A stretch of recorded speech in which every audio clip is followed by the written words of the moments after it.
السلام علیکم. آج کا ہمارا ٹاپک ہے چرس کے ذہنی صحت پہ اثرات.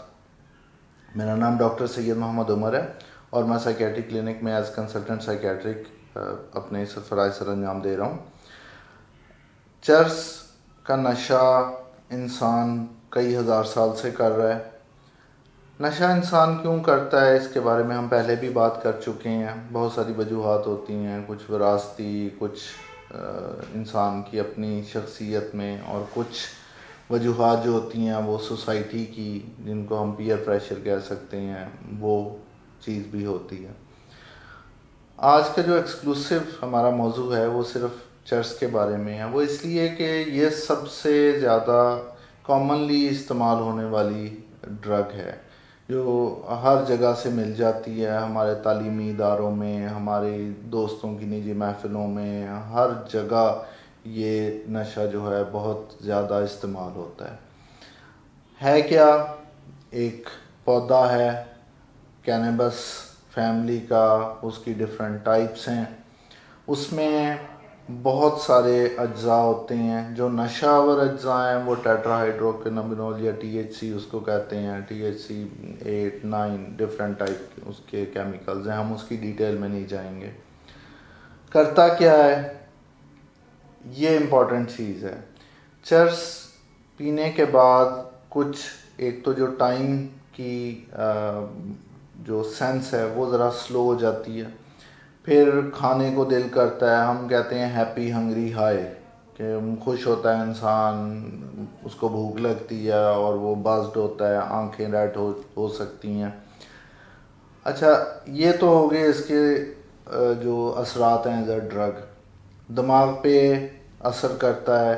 اس میں یہ لیپوفلک ہوتا ہے، یعنی یہ لپڈ جو ہماری چربی ہے جسم کی، اس کے اندر سے بآسانی کراس کر لیتا ہے اسے، اور دماغ تک فوری طور پہ اس کا اثر جو ہے وہ پہنچ جاتا ہے.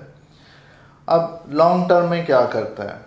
تحقیق یہ بتاتی ہے کہ جو لوگ یہ چرس کے نشے کے عادی ہو جاتے ہیں، وہ اپنے دن کا، اپنے وقت کا جو زیادہ تر حصہ ہے وہ نشہ حاصل کرنے میں، اسے استعمال کرنے میں، اور پھر اس کی جو اثرات ہیں اس سے نکلنے میں لگا دیتے ہیں.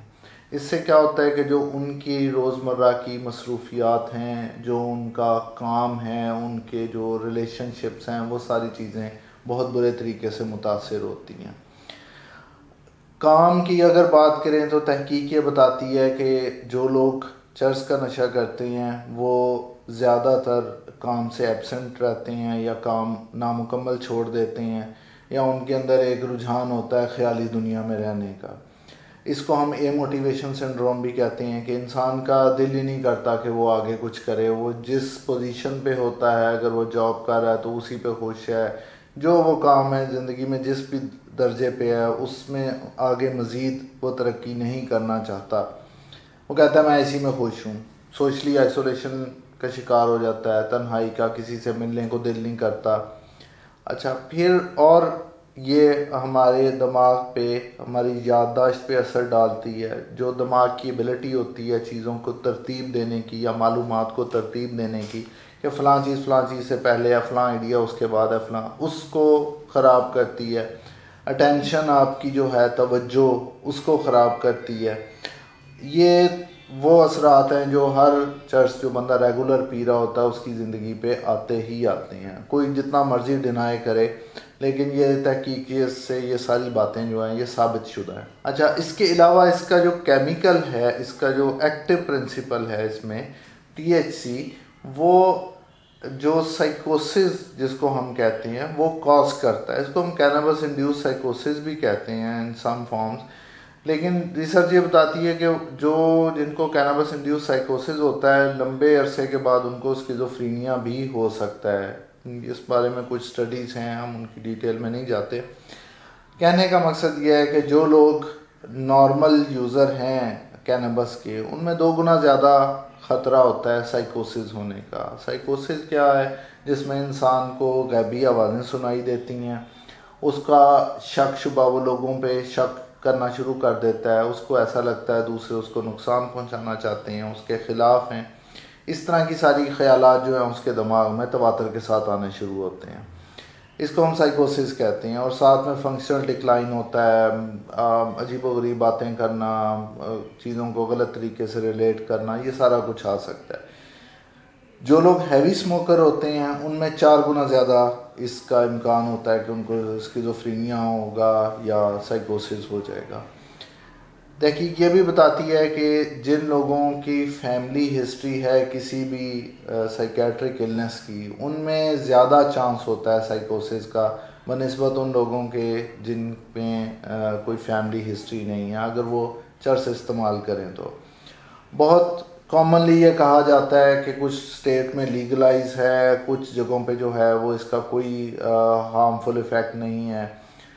ایسی بات نہیں ہے, ایسا بالکل نہیں ہے کہ کوئی بھی ہارمفل ایفیکٹ نہ ہو. وہ جو بات کی جاتی ہے وہ میڈیکل میروانہ کی جاتی ہے. اس کے کچھ کمپاؤنڈز ایسے ہیں اس میں جو سائیکوسس کے ٹریٹمنٹ میں بھی استعمال ہو رہے ہیں, یعنی ان پہ ابھی ایکسپیریمنٹل سٹڈیز کی جا رہی ہیں. لیکن جو اس کا استعمال جس طرح سے ایز اے اسٹریٹ ڈرگ کیا جاتا ہے, اس میں زیادہ احتمال, زیادہ امکان اس چیز کا ہوتا ہے کہ یہ آپ کو سائیکوسس سے دوچار کرے گی. چھوڑنے کا طریقہ, بہت سارے لوگ کہتے ہیں جی اس کے لیے داخل ہونا پڑتا ہے. اس کی کوئی ایز سچ ڈپینڈنس, ہم اگر کہیں کہ اسٹرکٹلی اسپیکنگ ڈپینڈنس کہیں کہ جی اس کے بغیر انسان رہ نہیں سکتا, ایسا نہیں ہے. ہاں ریسرچ یہ ضرور بتاتی ہے کہ اگر 4 لوگ چھوڑتے ہیں تو ان میں سے 3 کو جو اریٹیبلٹی ہوتی ہے. اگر 10 لوگ جو ہے وہ اس کو چھوڑتے ہیں تو 7 جو ہے وہ دوبارہ کرنے کی کوشش کرتے ہیں, وہ کہتے ہیں ہم اس کے بغیر نہیں رہ سکتے.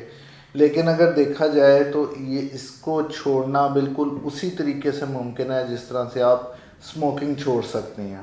آپ 2 ہفتے کا ٹائم لیں, اس میں ایک ڈیٹ متعین کریں کہ اس ڈیٹ کے بعد میں نے یہ نہیں استعمال کرنی. اگر آپ اس پلان میں کامیاب نہیں ہو پاتے تو آپ کسی بھی ماہر نفسیات سے رجوع کریں, پلان بی اس کا رکھیں. کوشش کرنا اس کا فرض ہے. اس کے ایز سچ کوئی خاص جو ہے وڈرال سمٹمز نہیں آتی, تقریباً اتنی ہی آتی ہیں جتنی اسموکنگ چھوڑنے کے بعد آتی ہیں. تو اگر آپ کو اسموکنگ چھوڑنے کے لیے جو ہے وہ ضرورت نہیں پڑتی کسی خاص ڈرگ کی, اگر آپ اتنا چھوڑ سکتے ہیں کہ آپ کو ضرورت نہ پڑے تو پھر اس کے لیے بھی یوزولی کسی کی نہیں پڑتی. ورنہ ہم سپورٹیو کوئی میڈیکیشن اس کے لیے پریسکرائب کر دیتے ہیں جو آپ کچھ عرصے تک لینے کے بعد آپ کو اس کی جو ہے وہ طلب محسوس نہیں ہوتی. اچھا, اب اس کو آپ نے کنٹرول کس طریقے سے کرنا ہے. نمبر 1, اس کی جو پروڈکشن ہے اور اس کی جو جس طریقے کے ساتھ یہ سپلائی ہوتی ہے اس سپلائی چین کو جو ہے وہ کنٹرول کرنے کی ضرورت ہے. پھر جو لوگ استعمال کر رہے ہیں ان کو سب سے پہلے جس کو ہم کہتے ہیں خود احتسابی یا اپنا ایک بیٹھ کے ریفلیکٹ کریں اب خود سے کہ اس کے کیا فائدے ہو رہے ہیں, ان کو کیا نقصانات ہو رہے ہیں. اس فائدے اور نقصان کا کمپیریزن کریں, دیکھیں کہ وہ اس کے ساتھ اگر یہ استعمال کرتے رہتے ہیں تو وہ آنے والے 5-10 سال میں خود کو کس جگہ دیکھتے ہیں. اگر نہیں کرتے تو پھر خود کو کہاں پہ دیکھتے ہیں. ڈرائیونگ کرتے ہوئے اس کے جو آپ کی ججمنٹ ہے وہ اس سے متاثر ہو سکتی ہے. اس طرح کے چھوٹے چھوٹے بہت سارے ایشوز اس کے ساتھ منسلک ہیں جو ایڈریس کیے جا سکتے ہیں. تو اگر آپ خود یا آپ کے کوئی ارد گرد لوگوں میں سے کوئی بندہ اپنے آپ کو بری طریقے سے سمجھتا ہے کہ وہ چرس پہ ڈیپینڈنٹ ہے اور اس کے لیے چھوڑنا مشکل ہو رہا ہے تو وہ ہم سے رابطہ کر سکتا ہے. ہم according to the latest research, latest guideline اس کو جو ہے وہ مشورہ دیتے ہیں کہ وہ اس کو اس عادت پہ کس طریقے سے قابو پا سکتا ہے کہ اس کو کوئی تکلیف بھی نہ ہو, پرابلم بھی نہ ہو. امید ہے کہ چرس کے بارے میں یہ معلوماتی ویڈیو آپ کو پسند آئی ہوگی. اگلے پروگرام تک کے لیے اپنے ہوسٹ ڈاکٹر عمر شاہ کو اجازت دیجیے. اللہ حافظ.